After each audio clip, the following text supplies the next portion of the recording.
ആയില്യം പൂജ. ആയില്യം പൂജ എന്നുള്ള സർപ്പപൂജ എന്നുള്ളതാണ് ശരി. സർപ്പത്തിന് വേണ്ടി ചെയ്യുന്ന പൂജയാണ് ആയില്യം ദിവസം ചെയ്യുന്നതേ ഉള്ളൂ. ഈ സർപ്പം എന്താണെന്ന് വളരെ ചുരുക്കത്തിൽ ഒന്ന് പറയാം. പലരും വിചാരിക്കുന്ന പോലെ ഇഴഞ്ഞു നടക്കുന്ന പാമ്പോ അല്ലെങ്കിൽ കാട്ടിൽ നിന്ന് ഇഴഞ്ഞ് പത്തി വിരിച്ച് നിൽക്കുന്ന മൂർഖനോ അണലിയോ അതൊന്നുമല്ല.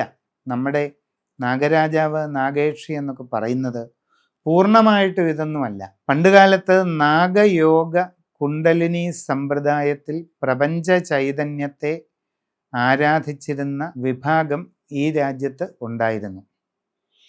ഈ കുണ്ടലിനി എന്ന് പറയുന്നത് മനുഷ്യൻ്റെ മൂലാധാരത്തിൽ കുടികൊള്ളുന്നതും ഹഠയോഗം, രാജയോഗം തുടങ്ങിയ തീവ്രമായ യോഗ അനുഷ്ഠാനങ്ങളിലൂടെ ഉണർവ് പ്രാപിച്ച് ഉയർന്നു വരുന്നതുമായ ഒരു ആത്മീയ ചൈതന്യമായിട്ടാണ് വിലയിരുത്തുന്നത്.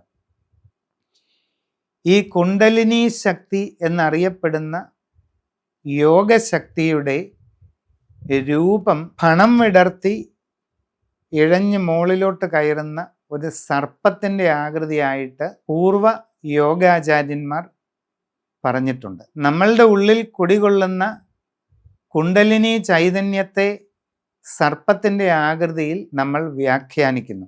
ഈ പ്രപഞ്ചത്തിൻ്റെ മൂല ചൈതന്യമായിട്ട്, പ്രപഞ്ചത്തെ മുഴുവൻ നിലനിർത്തി പോരുന്ന മൂല ചൈതന്യമായിട്ട് ഒരു ആത്മീയ ശക്തിയെ യോഗാചാര്യന്മാർ പഴയ കാലത്ത് സങ്കല്പത്തിൽ പറയുന്നുണ്ട്.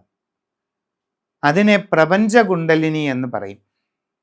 ആ പ്രപഞ്ച കുണ്ടലിനിയെ ഒരു മഹാസർപ്പത്തിൻ്റെ ആകൃതിയിലാണ് അവർ വ്യാഖ്യാനിച്ചിരിക്കുന്നത്. മനുഷ്യൻ്റെ മൂലാധാരത്തിൽ കുടികൊള്ളുന്ന കുണ്ടലിനി ചൈതന്യത്തെ സർപ്പാകൃതിയിൽ വ്യാഖ്യാനിച്ചതുകൊണ്ട് തന്നെ പ്രപഞ്ച കുണ്ടലിനി ശക്തിയെ സർപ്പത്തിൻ്റെ ആകൃതിയിൽ തന്നെയാണ് വ്യാഖ്യാനിച്ചിരിക്കുന്നത്. അതുകൊണ്ടാണ് പ്രപഞ്ചത്തെ താങ്ങി നിർത്തുന്ന ആദിശേഷൻ അഥവാ അനന്തൻ എന്ന ഒരു പ്രത്യേക വിശേഷണം അതിന് കൊടുത്തിരിക്കുന്നത്. അപ്പോൾ നമ്മൾ നാഗരാജാവായിട്ട് കണക്കാക്കുന്നത് വാസുകി, ശിവന്റെ കഴുത്തിൽ കുടികൊള്ളുന്ന വാസുകി എന്ന നാഗമാണ്. അത് ശരിക്കും പറഞ്ഞാൽ ശിവന്റെ മറ്റൊരു ചൈതന്യം തന്നെയാണ്.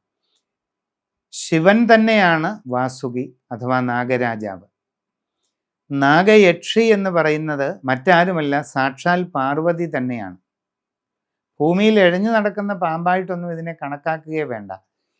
നമ്മളുടെ കുണ്ടലിനി ചൈതന്യത്തെ ഒരു നാഗരൂപമായിട്ട് യോഗികൾ ആവിഷ്കരിച്ചത് കൊണ്ട് ഈ ശിവനെയും പാർവതിയും നാഗരൂപത്തിൽ നമ്മൾ സങ്കല്പിച്ച് ആരാധിക്കുന്നു എന്നുള്ളതേ ഉള്ളൂ.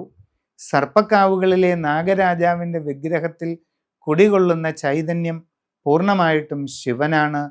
നാഗയക്ഷി വിഗ്രഹത്തിൽ കുടികൊള്ളുന്നത് പരാശക്തി സ്വരൂപിണിയായ പാർവതിയാണ്. ഇനിയുമുണ്ട് മണിനാഗയക്ഷി എന്ന മറ്റൊരു സങ്കല്പമുണ്ട്. അത് ശരിക്കും നാഗലക്ഷ്മിയാണ്. കുറച്ചുകൂടെ വ്യക്തമായി പറഞ്ഞാൽ മഹാലക്ഷ്മി. ഈ മൂന്ന് ദേവതാഭാവങ്ങളെയും പരിപൂർണ ചൈതന്യ നിലയിലേക്ക് എത്തുന്നത് ആയില്യം നക്ഷത്ര ദിവസമാണ്.